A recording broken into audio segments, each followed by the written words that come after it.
সামনে যে ঝড় আসতেছে, ইলেকশনের ঝড়, এই ঝড়ে আপনারা নিশ্চিতভাবে ফেল করবেন। আপনারা দল বেঁধে ভোট দিতে যাবেন না, বললে হবে না। আপনাকে খালি যদি বলে তোমার ছেলে চাকরি দেবো, তো ভোটটা আমাদের দাও, আর বলেন ছেলে তুই আগে যা। দুনিয়াবী স্বার্থ পেলে আপনি আর ঘরে বসে থাকবেন না। দূর আমরা যখন কোথায় রাজশাহী বসে টেরতে পারছেন না, চলো। আদর্শিক কারণে আপনি ওখানে যেতে পারেন না। আদর্শিক কারণে রাজনীতি 5 বছর চলে যাবে। যারা রাজনীতি করে তারা জুলুম করে, নিজের উপরে অন্যের উপরে জুলুম করে, তাদের চরিত্র। আমি বারবার বললাম জওয়ান নেতাদেরকে, আমরা যে 3 বছর 6 মাস 6 দিন জেল খাটলাম, সারা দেশে প্রায় 200 লোকের মতন কম বেশি জেল খাটলো, বাড়ি ছাড়লো, পালিয়ে বেড়ালো, এগুলো কি কিছুই না? তো জবাব দিচ্ছে যারা মরে গেছে তাদের সম্বন্ধে বলাটা ঠিক না। মানে সেই সময় যারা নেতা ছিল তারা মরে গেছে, কে বলতে পারেন? বলেন, কিছুই বলতে পারছে না, খালি সাইদি সাইদি। সাইদি নেতা ছিল?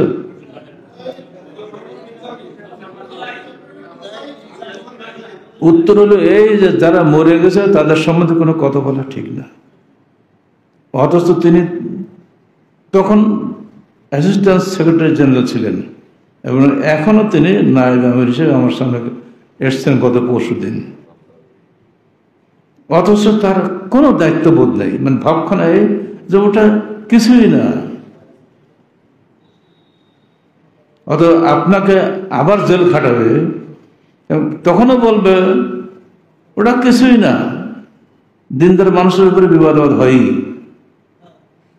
হবে না, এই বললে আপনি হয়ে যাবেন। তারা তাদের গণতন্ত্র প্রতিষ্ঠা করার জন্যই দৌড়ঝাঁপ করছে দিনরাত। গণতন্ত্রকে তৌহিদ হবে না শিরক হবে? শিরকি পন্থায় তৌহিদ কায়েম করতে চাচ্ছে তারা। যাচ্ছে চাঁপাইনবাবগঞ্জে আর কেবলা বানাচ্ছে ঢাকার, হবে উল্টা পথে গেলে লাভ আছে? আপনি মুখে বলছেন গণতন্ত্রের মাধ্যমে নিয়মতান্ত্রিক ভাবে দিন কায়েম করব। তো গণতন্ত্রকে জিজ্ঞেস করলাম, আপনি গণতন্ত্র বলছেন আর ইসলাম বলছেন, এটা কেমন করে হচ্ছে? তো যদি গণতন্ত্রের কথা না বললে রেজিস্ট্রেশন পাবো না। রেজিস্ট্রেশন পাওয়ার স্বার্থে গণতন্ত্র বলছে। এই রেজিস্ট্রেশনকে কবে কোন কাজে লাগবে? এগুলো বোঝার চেষ্টা করেন।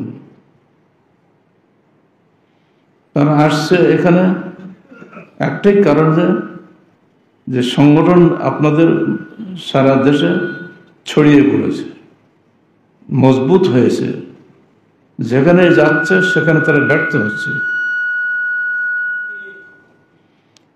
সম্ভবত এই কারণেই তারা আমাদের কাছে চলে আসছে। নইলে আমরা কারাগারে গেলে একদিনের জন্য তারা এখানে এসে দুঃখ প্রকাশ করেনি, এ যাবৎ করেনি। তারা আমাদের কাছের মানুষ, জন্মগত আহলে হাদিস হওয়া সত্ত্বেও কখনো আমাদেরকে সান্ত্বনা দেওয়ার জন্য একবার তারা আসেনি। এখন আসছে কেন? কারণ তারা বুঝছে সংগঠনের বহু লোক তৈরি হয়ে গেছে। আপনারা এই আকীদার উপরে দৃঢ় থাকতে পারবেন তো? কেন ভোট দেয় না? ওটা গণতন্ত্রটা শিরক। নইলে আমার তখন আমার একটা ভোটে একজন লোক একটা দল জিতে যাচ্ছে, 5 বছর আর খবর নেই আপনার। ও যত পাপ করবে সব পাপের একটা অংশ আপনার আমলনামায় যোগ হবে না? কোথায় সে হাবিল কাবিল চলে গেছে কোন জমানায়?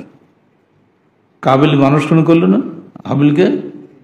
যত লোক খুন হবে পৃথিবীতে সমস্ত খুনের দায় দায়িত্ব ওই কাবিলের আমলনামায় যোগ হবে, আছে না হাদিসে? তাহলে আপনি যেটা ভোটটা দিলেন, আপনার এই পাপের কারণে ওই মন্ত্রী সারা জীবন যে পাপ করবে, সমস্ত পাপের বোঝা আপনার ঘাড়ে চাপবে। আপনি কি এই কাজ করতে যাবেন? কারাগার থেকে বেরোনোর মাস দেড়েক আগের ঘটনা, হঠাৎ আমার কাছে গেলেন বর্তমানে আহলে জামাতের আমির ডক্টর মুসলিহউদ্দিন নিজে। আমাকে বলছেন যে স্যার, আমরা ইনসাফ পার্টি করার জন্য সিদ্ধান্ত নিয়েছি, তো আপনি যদি সমর্থন দেন তো ভালো হয়।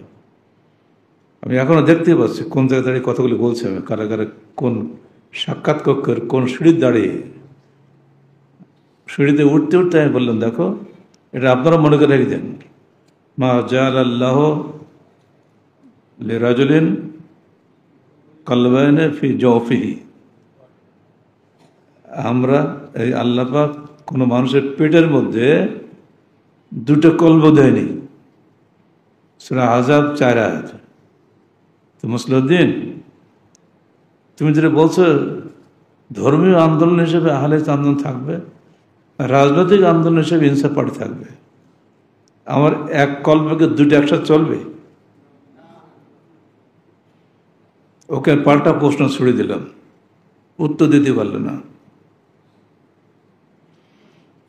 তারপর আমি আদালতে গিয়েছি, আদালতে কাজ সেরে চলে এসেছি আবার কারাগারে। পিছিয়ে পিছিয়ে দেখি সালাম সাহেব চলে আসছেন। উনি একেবারে দরজার মুখে, মানে দরজা বন্ধ করে দেন আদালত এই কারাগারের, ওই দরজার মুখে মাথা দেখা যাচ্ছে। তো পুলিশ আমাকে একটু সম্মান করতে, একবারে যে অসম্মান করছে তা না, আমি ওদের অনুমতি ছাড়াই ওই পর্যন্ত চলে গেলাম, ওখানে যাওয়া নিষেধ। কি সালাম সাহেব, আপনি কি ব্যাপার? তো আপনি যদি ইনসাফ পার্টির অনুমতি না দেন তো সারা জীবন আপনাকে কারাগারে থাকতে হবে। আমি বললাম সারা জীবন কারাগারে থাকবো, কিন্তু আদর্শচ্যুত হতে পারবো না। এই বলেই আমি চলে গেলাম ভেতরে।